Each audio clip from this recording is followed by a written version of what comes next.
You're listening to the My Simplified Life podcast, and this is episode number 14.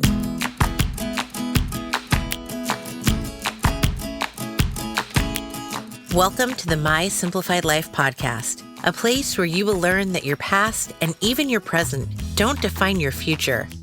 Regardless of what stage of life you're in, I want you to feel inspired and encouraged to pursue your dreams, simplify your life, and start taking action today.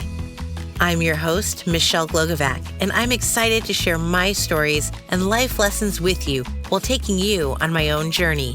This is My Simplified Life.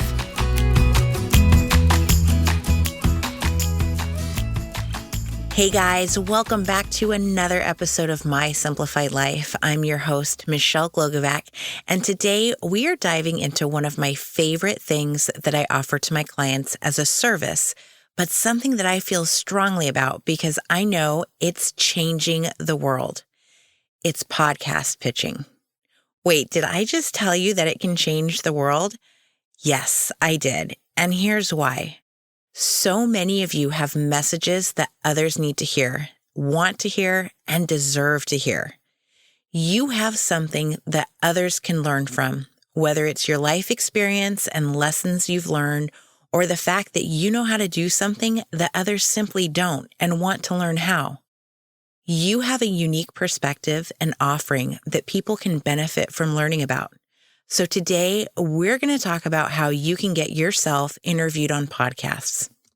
You're going to want to stick around until the end of the episode because I'm going to be sharing something new and exciting that is going to help you with all of this. You've heard a few interviews on my podcast so far, and we'll have more as time goes on. But if you've listened to other podcasts, you have probably heard from a bunch of experts being interviewed. If you've ever wondered, how did this person land an interview? Or thought, I could talk about that, or I know how to do that, but I have a unique way of going about it, then you probably should start pitching yourself to be on podcasts. We all have something that an audience can benefit from hearing. This angle of having something special to offer is actually the same angle that every podcaster uses. We all have, or at least we believe we have, something to offer an audience. Trust me, there is at least one person out there who needs to hear what you have to say. Chances are there's way more than just one, especially since over 144 million people have listened to a podcast, and that's just in the United States. So let's get to podcast pitching. What in the heck is it? What does that mean? To put it in simple terms, you can think of me as a public relations person for people who want to be interviewed on podcasts. I have clients who come to me and I get to know them one-on-one.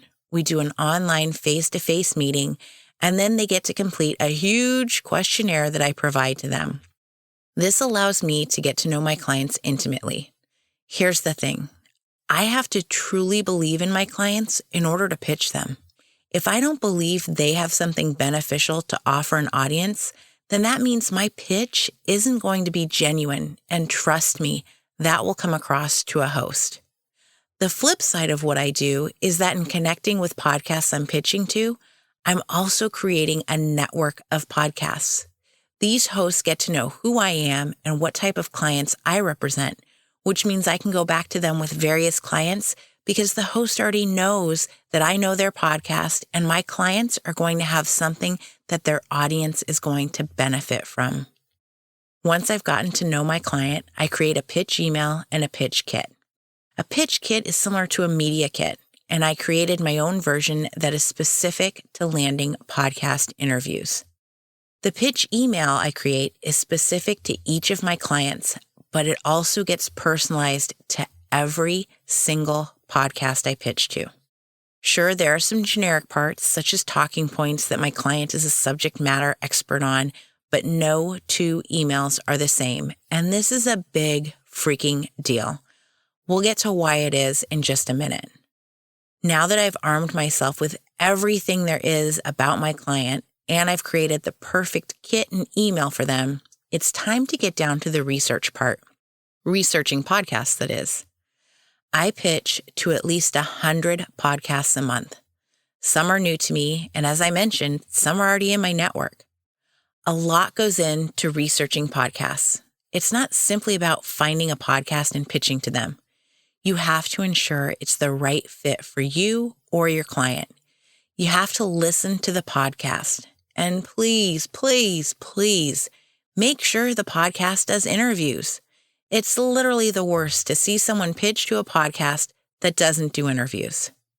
Once I've done my research and identified the podcasts that are good fits for my clients, I gather all of the information on every podcast, from social media followings to links, descriptions, you name it. I'm getting the 411 on the podcast and the host and ensuring that my client has access to all of it, including the angle I'm using to pitch them. Here's the thing. My clients can speak on various topics, so it's important to know which topic or angle I'm using. Although they'll be prepped prior to the interview, it's great for them to be able to see how I'm pitching them, what's working, and what might not be.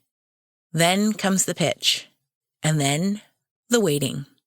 Fair warning to all of you out there pitching yourselves, it's totally normal to hear crickets for a bit. If you've ever been in sales, you know it's all about the follow-up. In fact, when I was in sales, we were told it took 7 touches before you'd make the sale. Now, do not email a podcast host 7 times. We aren't selling anything, and you don't want to become that annoying person who refuses to let it go. I always send 2 follow-ups, and I spread them apart by 3 or 4 weeks. My follow-ups are short and sweet, and I let the host know when it's the last time I'll be reaching out, so they don't need to worry about hearing from me. And that if they do want to have my client on their show, then that usually lights the fire that's needed to get them to respond.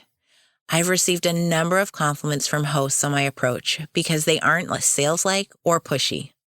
My pitches are genuine and personal, and my follow-ups are in line with that. Whatever you do, do not pester a host, or anyone for that matter, but be sure to follow up. Once you've booked a podcast, kick butt in your interview. Ensure you keep to the topic and remember that above all, to make it about the audience and what you're bringing them.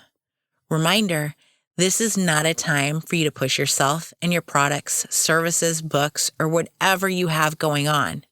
Here's the thing about podcasts. Podcast pitching and podcast listeners. It's all about relationships. This shouldn't come as a surprise because truly everything in life is about relationships. Whether it's networking for your business, getting to know your next door neighbors, or bonding with your barista, it's all about building relationships. You have to treat your interview experience as building and nurturing a relationship. A podcast interview can create a friendship with the host, new clients and followers for you, and new opportunities. So what are you going to do after your interview? Thank the host and share the episode with your following. What's a relationship if it isn't mutually beneficial? Okay, so now we've gone over the process of podcast pitching. Why would you want to put forth so much effort in getting on podcasts? Well, unless you hire someone like me to pitch you, you can pitch yourself for free and get interviewed for free. It's free PR for you.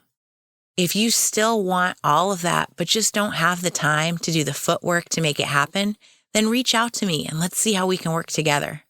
There are over 770,000 podcasts out there, so why not be featured on some?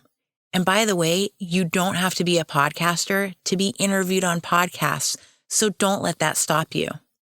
Now, why am I so obsessed with podcast pitching?